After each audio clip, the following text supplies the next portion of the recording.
Welcome back. These stories take us to the road where every ride carries a risk and every turn could lead somewhere you weren't meant to go. Listen closely and think twice before picking up a stranger. The loneliness of the highway is something you get used to. 23 years behind the wheel, and I've made peace with the solitude. Just me, 18 wheels, and the endless ribbon of asphalt stretching into darkness. The hum of tires becomes a lullaby. The yellow lines blur into one continuous streak of gold. The night wraps around the cab like a cocoon. That's how it was supposed to be on Route 50 last Tuesday. Just another overnight haul across Nevada. Refrigerated goods from Sacramento to Denver. Clear skies, new moon, nothing but stars and darkness. I wasn't supposed to stop for hitchhikers. Company policy. Common sense, really, but there are exceptions to every rule. And when I spotted the figure at mile marker 217, something made me slow down. Maybe it was how still they stood, thumb extended, not even turning to watch my rig approach. Just staring straight ahead as if certain I'd stop. I did. The doors swung open, letting in a gust of cold desert air. The hitchhiker climbed in with surprising grace. No backpack, no luggage. Just a person in a faded grey hoodie and jeans that seemed too clean for someone walking these roads. I couldn't place their gender from their appearance or voice. Everything about them seemed deliberately indistinct, as if they existed just at the edge of definition. I asked where they were headed. East, they said. Nothing more. I offered Ely as a destination and received a non-committal response. I introduced myself as Marcus, but they offered nothing in return. The silence that followed should have been uncomfortable, but it wasn't. In all my years of long-haul driving, I'd learned to appreciate the quiet. Still, something about this particular silence felt different. Not peaceful, but expectant. Like the stillness before a dust storm sweeps across the flats. The first hour passed without conversation. The radio played softly, classic rock, the kind that keeps you alert without being distracting. My mind wandered as it often did on these long stretches, calculating miles, delivery times, fuel stops. The familiar math of the road. It was around 1:37 a.m. when I first noticed something odd. My passenger had been sitting with hands folded in their lap, head tilted slightly toward the window. But when I glanced over after checking my mirrors, they were leaning against the door, face turned toward me, though I couldn't recall hearing them move. A small thing. People shift positions all the time, but I hadn't heard the subtle sounds of movement, the rustle of fabric against vinyl, the squeak of the seat. It was as if they had simply been in one position, and then another, with nothing in between. I offered water from my cooler, mostly to reassure myself that I was still in a normal situation with normal rules. They declined, then asked how long I'd been driving this route. 100 times, I estimated. The familiarity of the conversation steadied me. Then they asked if I ever got lost. The question burrowed into my thoughts like a splinter. Lost? On a straight highway with GPS and 23 years of experience? I almost laughed it off. But something in their tone, genuine curiosity perhaps, or something darker, made me consider it seriously. In all those years, had I ever truly been lost? Not navigationally, but in a deeper sense. Those highway hypnosis moments where you wake up 20 miles later with no memory of the drive between. I pushed the thought away, too philosophical for 2 a.m. The stereo crackled then, breaking up the Eagles' Hotel California with a burst of static that resolved into what sounded like whispering. My hand moved automatically toward the dial, but my passenger said to leave it. They liked the song, they claimed, but it wasn't the Eagles anymore. The static had cleared to reveal something classical. Violins and cellos creating a mournful, haunting melody I'd never heard before. My preset stations don't play classical, never have. A cold tingle started at the base of my skull and spread downward. I mentioned the upcoming rest stop, more to ground myself in the concrete reality of the route than anything else. 40 minutes away, according to the GPS. A real place with fluorescent lights and vending machines and other people. My passenger sat perfectly upright now, though I hadn't seen them move. Their face remained shadowed beneath the hood, but I felt their attention fixed on me, intent and unblinking. I checked my GPS screen for reassurance. It showed us on Route 50, right where we should be, but when I looked out the windshield, the mile marker we passed read 217, same as where I'd picked up my passenger.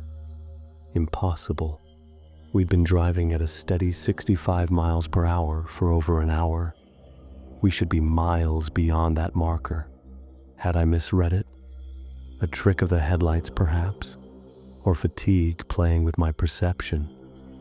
I checked the GPS again. Our position had updated correctly, everything normal, but the doubt had taken root. I'd driven this stretch so many times I could practically feel every dip and curve in the road through muscle memory alone. This wasn't right. Something wasn't right. I turned up the radio to drown out the hollow feeling in my gut. The classical music was gone, replaced by talk radio. Two men discussing cosmic radiation and its effects on human perception. Their voices had an odd, tinny quality, like they were speaking through old telephone lines. I didn't recognize the station identifier they gave between segments. My passenger asked how much farther. Till Ely, I thought they meant. Couple hours, I said, but they clarified. How much farther till we arrive?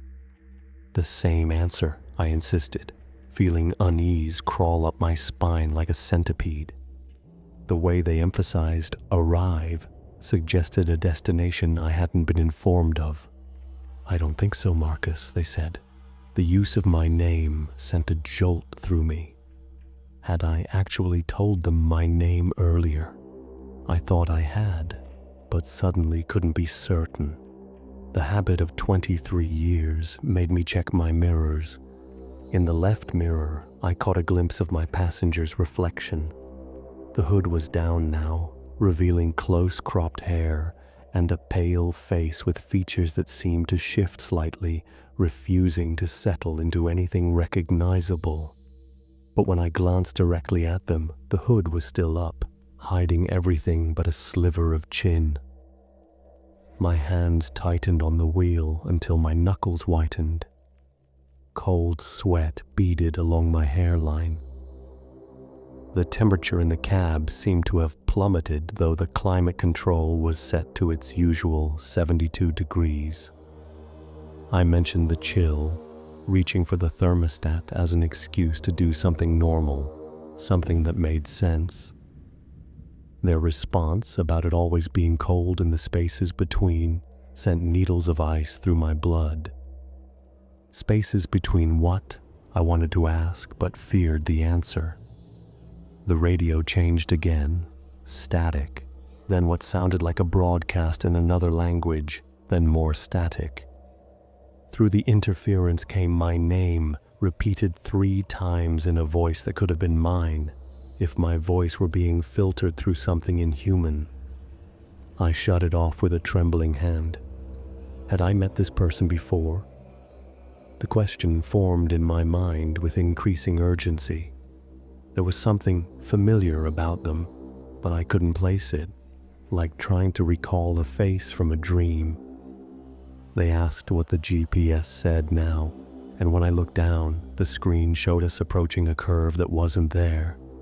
The road ahead stretched perfectly straight for miles, and according to the display, we were now heading west, not east.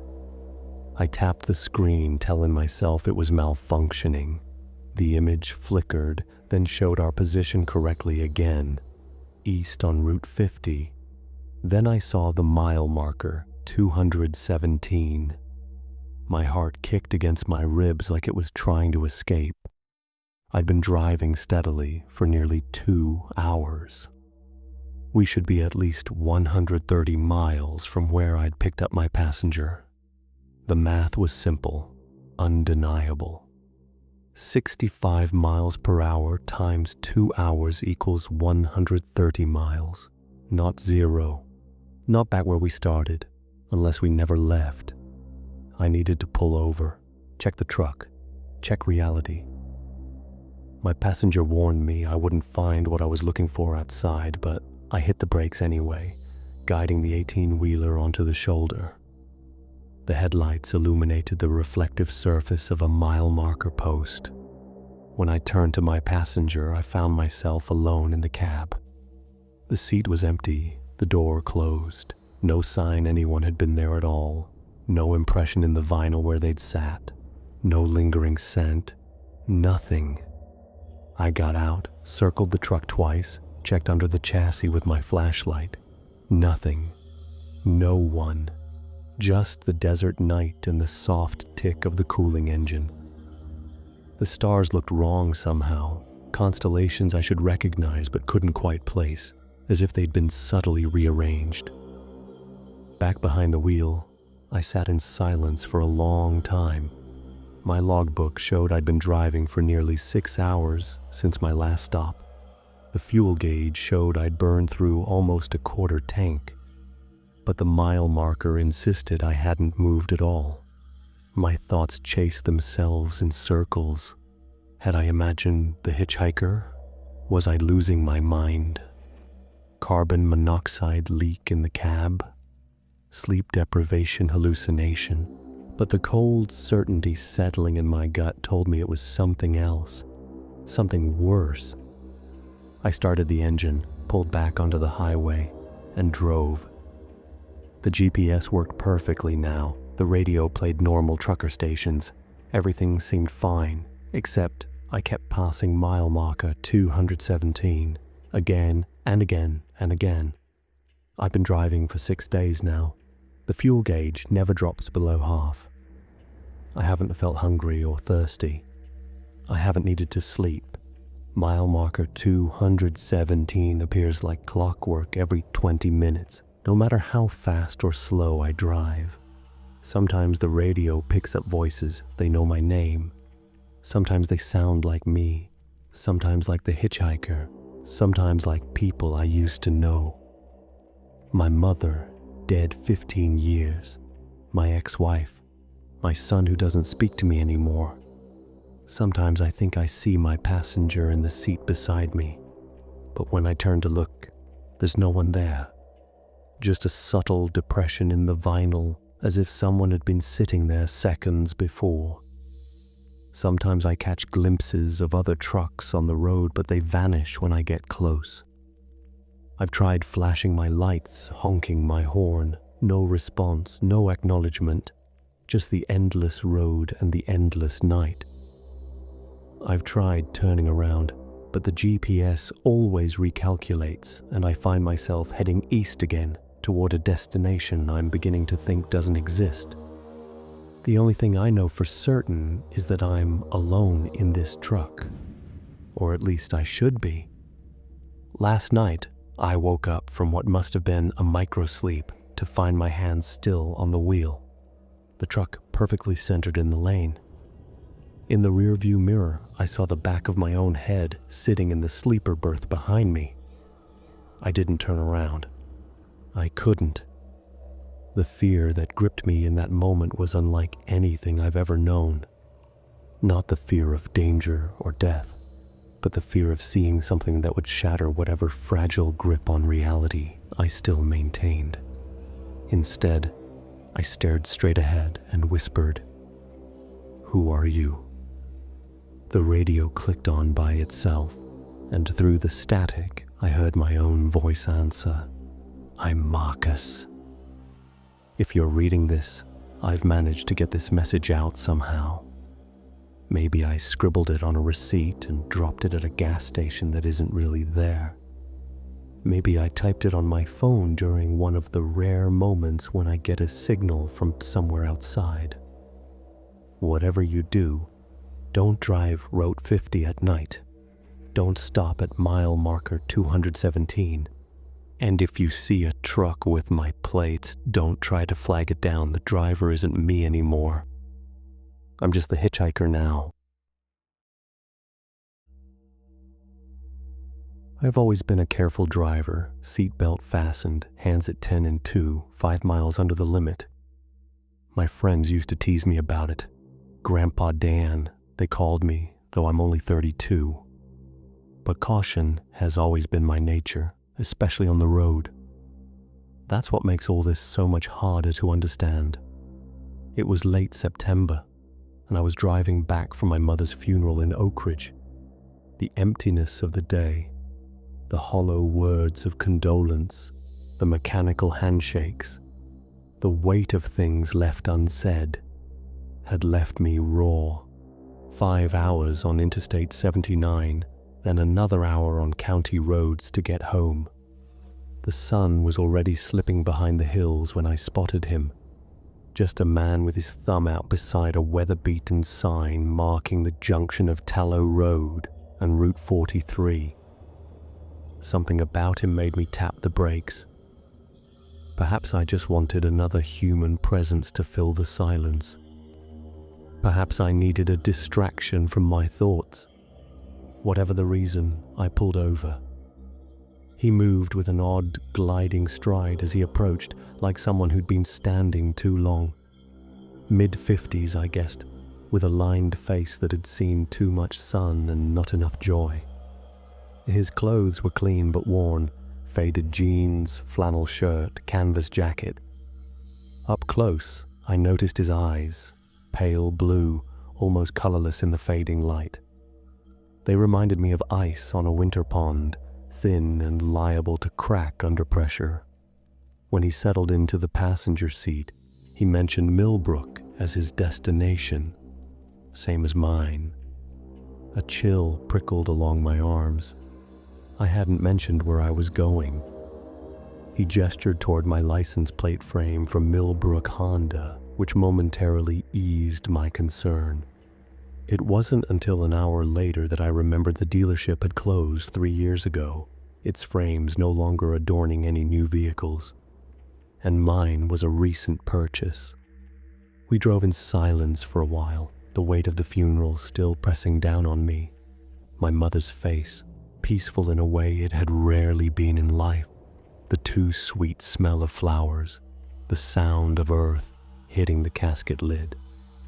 10 years of silence between us ended too late by a tearful reconciliation only months before her diagnosis. He broke through my thoughts, claiming to know a faster way. A shortcut. Local knowledge that wouldn't show up on my GPS. It would cut the trip in half. I should have said no. Should have stuck to my careful ways, the known path, the mapped route. But I was tired. So tired. The thought of getting home sooner, collapsing into my own bed, was too tempting. My phone battery was nearly dead anyway, the GPS likely to fail me before I made it home. The turn came sooner than expected. A narrow track cutting between pine trees. No real signage except for a rusted metal pole. As my headlights swept across the entrance, they illuminated a strip of asphalt that looked surprisingly well maintained. When I asked about it, his answer was vague. Something about the road being older than the county itself. I laughed nervously, but he didn't join in. His face remained impassive, those pale eyes fixed ahead as the trees closed in around us. The road was narrower than standard, winding gently through thickening forest. My headlights caught the reflective eyes of something watching from between the trees, too high off the ground for most local wildlife. I glanced at my phone, hoping for the reassurance of the GPS, but the screen had gone grey, unable to place us. The battery percentage ticked down another notch. I tried the radio for comfort, but static hissed from the speakers. I tried another station. More static. Another. The same. I switched it off, suddenly aware of how quiet it was outside the car. No distant traffic sounds, no wind in the trees, just the purr of my engine and the soft brush of tires on asphalt. The silence felt expectant, as if the forest itself were holding its breath. Soon the smooth asphalt gave way to something more weathered. Cracks spider-webbed across the surface, and here and there patches of older material showed through. Not just older asphalt, but what looked like cobblestones in places. My mind rejected the observation. This region didn't have roads that old. The trees were closer now, their branches forming a canopy that blocked the fading twilight. I switched on my high beams, but the extra light only made the shadows between the trees seem deeper, more substantial somehow. They shouldn't seem to move when nothing else is moving, shouldn't seem to lean toward the car as we passed. When he mentioned my family supposedly being from Millbrook, my skin crawled. My family wasn't from there at all. I'd moved there 5 years ago for work, the first in my family to ever live in the town. I'd chosen it precisely because it offered a fresh start, a place with no connections to my past. Yet he seemed to know things about me, about my mother, that he couldn't possibly know. The road continued to change beneath us. It narrowed further, with each turn revealing surfaces that seemed increasingly ancient. My phone's clock showed time moving backward rather than forward. I felt panic rising in my chest, a tight knot threatening to expand into full-blown terror. I needed to turn around, to go back to the main road, to anything remotely familiar. But when I tried to execute a 3-point turn, my headlights revealed that the road behind us had narrowed to barely the width of my car, with ditches on either side too deep to navigate. When had that happened? The memory was hazy, as if viewed through frosted glass. One way. The implications twisted in my gut. I continued driving, trying to ignore the tremor in my hands. The road twisted again and again, like a snake winding through an impossible forest. We'd turned so many times that I had no idea which way was north. For all I knew, we were driving in circles, trapped in some geographical loop. The trees thinned suddenly, revealing a vast expanse of nothing. Just darkness, as if the world ended at the edge of the road. My high beams couldn't penetrate it. The road itself continued, a ribbon of cracked, ancient pavement curving into that impossible void. It felt like we'd driven off the edge of reality, into some space never meant for human eyes. The hitchhiker somehow knew about the weight I'd been carrying since my mother's death. The crushing guilt of those 10 wasted years. The decade I spent not speaking to her after a fight that seemed earth-shattering at 22, but trivial in retrospect. She'd reached out so many times, left so many voicemails I deleted unheard, and now she was gone, and all those things I meant to say would remain forever unsaid. The darkness beyond the road seemed to pulse, as if breathing.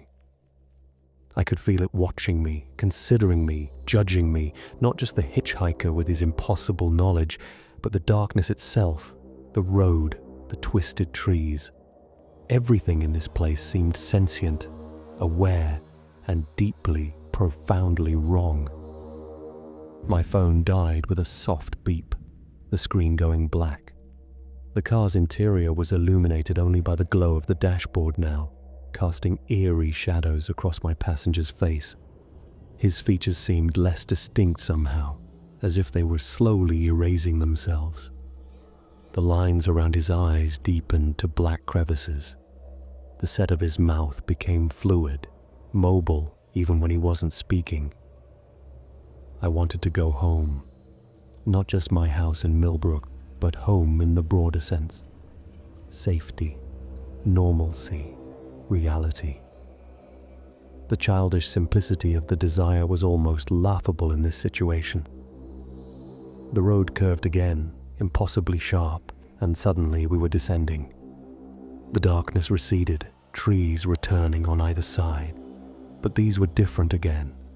Thin, pale trunks like birch, but with leaves that seemed to absorb light rather than reflect it. Negative space in the shape of foliage.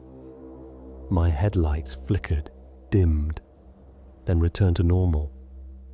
The dashboard clock read 3:17 a.m. impossible. We'd been driving for maybe an hour. I blinked hard, expecting the numbers to reset to something rational when I opened my eyes, but they remained unchanged. 8 hours lost or never experienced. I was beyond questioning now. I just drove, following the twisted path as it wound through landscapes that couldn't exist. A field of tall, swaying grass where each blade seemed to turn to watch us pass. A stretch of desert where the sand formed patterns like writing in a language I almost recognized. A series of perfect circles of standing stones, each illuminated for a second in my headlights before vanishing behind us. My thoughts drifted to the photo album I'd found while cleaning out my mother's house after her death. Pictures I'd never seen before, of her in Millbrook, dated 1985. She told me she'd never been there before I moved. Why would she lie about something so inconsequential? And more disturbing, one photo showed her standing in front of a house, my house, the one I'd bought 5 years ago, supposedly for the first time in my family's history. There she was, 30 years before, standing on the same porch, smiling that same tight smile that never quite reached her eyes. The road straightened suddenly, widening back to normal. Ahead, lights twinkled in the distance, a real town with streetlights and houses and people. Relief washed over me. Civilization, sanity, an end to this nightmare journey. As we approached, familiar landmarks appeared. The water tower, the old mill that gave the town its name, the neon sign of the 24-hour diner. Everything looked normal, yet somehow wrong, like a photograph that's been subtly altered. The angles weren't quite right. The spaces between buildings seemed to shift when not directly observed. The lights themselves had a quality I couldn't name, neither too bright nor too dim, but somehow both simultaneously. At the town square, he got out and told me my mother's house was just up on Linden Street, the blue Victorian with the wraparound porch. She was waiting for me to find my way back. I reminded him that my mother was dead, my voice hollow. The words felt like stones in my mouth. He merely asked, "Is she?" and shut the door. I watched him walk away, his form seeming to waver at the edges, like heat rising from summer asphalt. He moved toward a narrow alley between the hardware store and the post office, an alley that, if this truly was Millbrook, didn't exist. The GPS showed Linden Street 2 blocks north. I knew I should drive home, to my real home, the ranch-style house on Cedar Avenue. But Linden Street called to me. The blue Victorian, my mother's house, according to the hitchhiker. A house I'd never seen in a town she'd claimed never to visit. I sat there for what felt like hours, the engine idling, my mind circling through explanations and finding none that fit. Hallucination? Psychotic break brought on by grief? Some elaborate hoax? Alternate reality? The possibilities were either terrifying or absurd. Finally, I put the car in drive and turned north. Whatever waited for me on Linden Street, I needed to see it, needed to know. The blue Victorian stood exactly as described, porch light glowing warmly against the night. A figure sat in a rocking chair, face in shadow, waiting. The silhouette was achingly familiar. The slope of the shoulders, the tilt of the head, the way one hand rested on the chair arm while the other remained in the lap. I turned off the engine. In the sudden silence, I could hear the gentle creak of the rocking chair. I don't know if I'll get out of the car. I don't know if that's really my mother on the porch or something else entirely. I don't know if I ever left Route 43 or if I'm sitting in my car having some kind of breakdown. But I do know this: the main roads only take you where everyone else has already been. The mapped routes, the well-traveled paths, they lead to expected destinations. It's the shortcuts that lead you somewhere new, somewhere impossible. And sometimes, impossible is exactly where you need to go. Just be careful who guides you there. And remember, the road is always watching.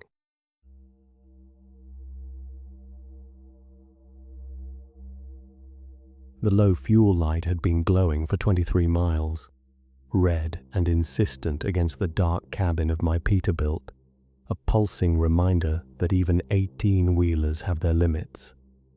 I'd miscalculated the distance between stops on this stretch of Highway 16, a rookie mistake for someone with 15 years on the long haul. Night driving has always been my preference. The hypnotic roll of asphalt under headlights, the world reduced to what fits in your high beams, the sense of being the only conscious being for miles around. But tonight felt different. The darkness seemed thicker somehow, pressing against my windshield like it wanted in. The dashboard clock read 2:17 a.m., but time feels theoretical when you've been on the road for 16 hours straight. My GPS had given up the ghost somewhere around the state line. The paper map in my glove compartment showed nothing but nameless back roads in this part of the country. I was navigating by memory and instinct now, following the curves of a highway that seemed to be subtly reshaping itself with each mile. I should have noticed the first warning sign. There were no other vehicles, not even the occasional pair of headlights breaking the monotony of my rearview mirror. Usually there'd be at least a few fellow night owls, insomniacs, other truckers, late shift workers heading home. But for the past hour, it had been just me and the endless ribbon of road. When the glow appeared on the horizon, relief flooded through me. A gas station. It had to be. The distinctive fluorescent halo rising above the tree line like a beacon. As I drew closer, I saw the sign, Roy's Gas and Service. I eased my rig into the forecourt, tires crunching on freshly laid gravel. Too fresh, too white. It gleamed like teeth under the harsh overhead lighting. The place looked immaculate, too immaculate for a middle-of-nowhere gas station at 2 a.m. The white paint on the building was pristine, the windows crystal clear, the red trim along the roof vibrant as if applied yesterday. A row of perfectly preserved vintage gas pumps stood before the main building, the kind with rounded tops and analog dials that I hadn't seen in service since I was a kid. Despite the hour, the lights inside blazed at full strength. Through the windows, I could see shelves stocked to perfection, not a single item out of place, every label facing forward with military precision. As I killed the engine, I noticed the silence. Not just quiet, but the complete absence of sound. No insects buzzing around the lights, no distant traffic hum. Not even the tick of my engine cooling down. Just a perfect, impossible stillness, as if someone had pressed mute on the world. The door of the market opened, and a man stepped out. Tall and thin, dressed in a pristine red uniform with Roy's embroidered over the breast pocket. His movements were fluid but somehow mechanically precise. His face was pleasant enough, middle-aged, clean-shaven, unremarkable, but his smile never wavered, not even slightly, as he approached my truck. I rolled down my window, the words, "Fill it up," dying in my throat as he spoke first. "Diesel, sir?" "Full tank." His voice was oddly modulated, like someone trying to remember how human speech should sound. The inflection was almost right, but not quite. I nodded, suddenly reluctant to use my own voice. As he moved to the pump, I noticed something else. His footsteps made no sound on the gravel, none at all. While he worked, I scanned the station. No other cars, no signs of human presence save for the attendant and me. The air inside my cabin felt suddenly cold, though the September night outside was mild. I glanced at the temperature gauge on my dashboard, 32 degrees Fahrenheit, freezing exactly. That couldn't be right. I could see no fog on my breath. The fuel gauge began to rise, but I couldn't hear the normal sound of diesel flowing into the tank. Just that pressing silence, interrupted only by the soft click of the pump as the attendant adjusted his grip. My gaze drifted to the small market again. Through the window, I thought I saw a flicker of movement, a second figure inside, arranging items on a shelf. But the movement was wrong somehow. Too smooth in some places, too jerky in others, like old stop-motion animation.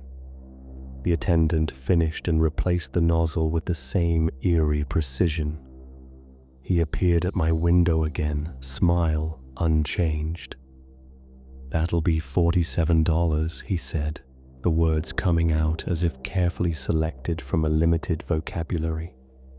I fumbled for my wallet, desperate to complete this transaction and get moving again.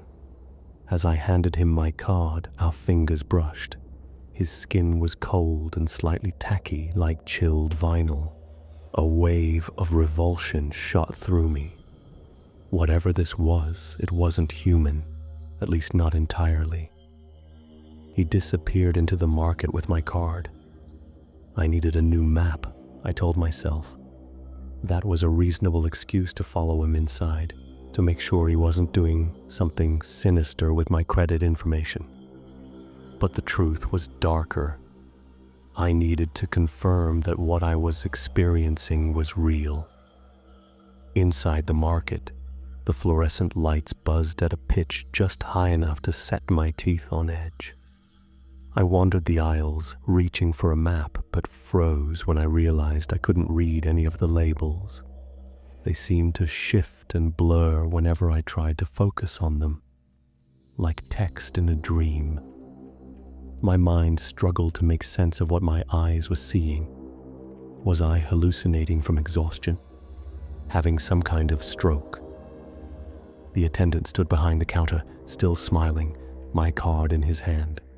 Behind him, I saw the second figure, a woman in the same pristine uniform, arranging a display of cigarettes. Her movements were indeed wrong, her arm extending slightly too far as she reached for the upper shelf, her neck rotating too smoothly as she turned to look at me. The receipt he handed me sent ice through my veins. The date printed at the top read, September 17th, 2003. 20 years ago, almost to the day. I grabbed a map from the rack and threw some cash on the counter, desperate to escape that unwavering smile and those calculating eyes. As I fled back to my truck, their perfectly synchronized voices followed me. "Drive safely, sir. The roads can be treacherous after dark."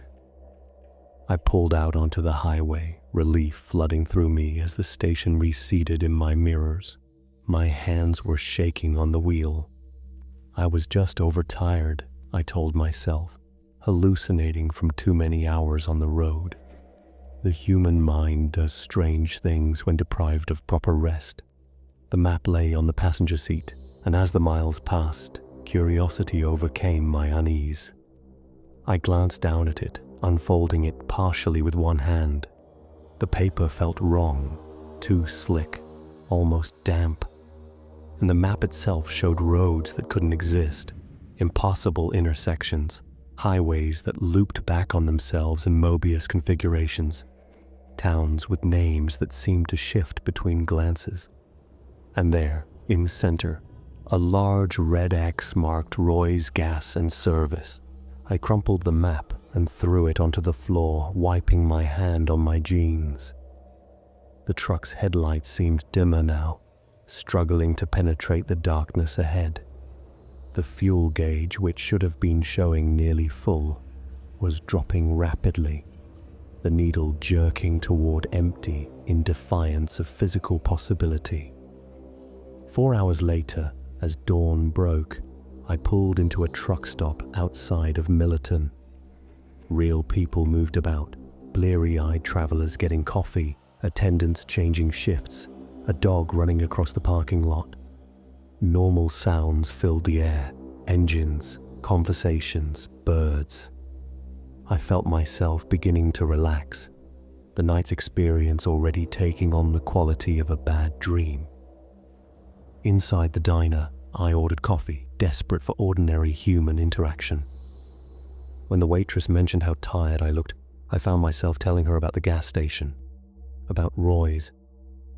The revelation hit me like a physical blow. Roy's had burned down 20 years ago. September 17th, 2003.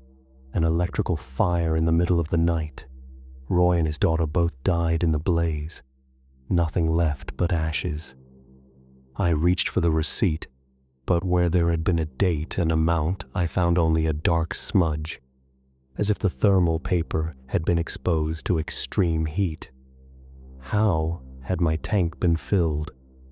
I thought about the chill in the air, the attendant's cold, tacky skin, the way the woman's arm had extended just a little too far. The waitress's next words chilled me further. I wasn't the first to mention seeing Roy still operating. Every few years, someone would come through talking about filling up there in the middle of the night. Always truckers, always driving alone. And always they reported mechanical issues afterward, sometimes right away, sometimes weeks later, but always something. As if on cue, a strange knocking sound came from my truck. A rhythmic metallic tapping, like something trying to get out. The last driver who'd reported seeing Roy's had vanished 3 days later. His truck found perfectly parked on the shoulder of Highway 16, engine cold, full tank of diesel, driver's seat empty. Through the diner window, I could see nothing obviously wrong with my Peterbilt, just sitting there in the morning sun, ordinary as ever. But something about it seemed different. The color, perhaps, a shade darker than I remembered, or the angle at which it sat somehow wrong despite being perfectly level. I looked down at my coffee, watching a thin film form on its surface. Not the normal oily sheen of diner coffee, but something more deliberate, shapes almost like letters forming and dissolving before I could read them. I abandoned the truck there, called my dispatcher with some story about a family emergency, rented a car, and drove home without stopping once.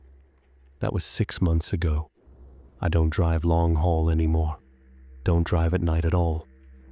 But sometimes, when I'm lying in bed and the house is quiet, I hear it. That soft tapping, like something trying to get in. And when I check my bank statements, every month there's a charge I can't explain from a vendor, listed simply as Roy's. Always for $47. Always on the 17th of the month. They assigned my old rig to a new driver last week. Yesterday, I got a text from an unfamiliar number. No message, just an image. A receipt from Roy's Gas and Service, dated September 17th, 2003. And in the background, reflected in the chrome of a fuel pump, my face smiling that same unwavering smile, dressed in a pristine red uniform with Roy's embroidered over the breast pocket. Thanks for listening. I hope you found these stories intriguing. The road can be a strange place, and sometimes things aren't always what they seem. If you enjoyed them, don't forget to like, share, and subscribe for more tales. Stay safe out there, and remember, not every ride is meant to be taken. Catch you next time.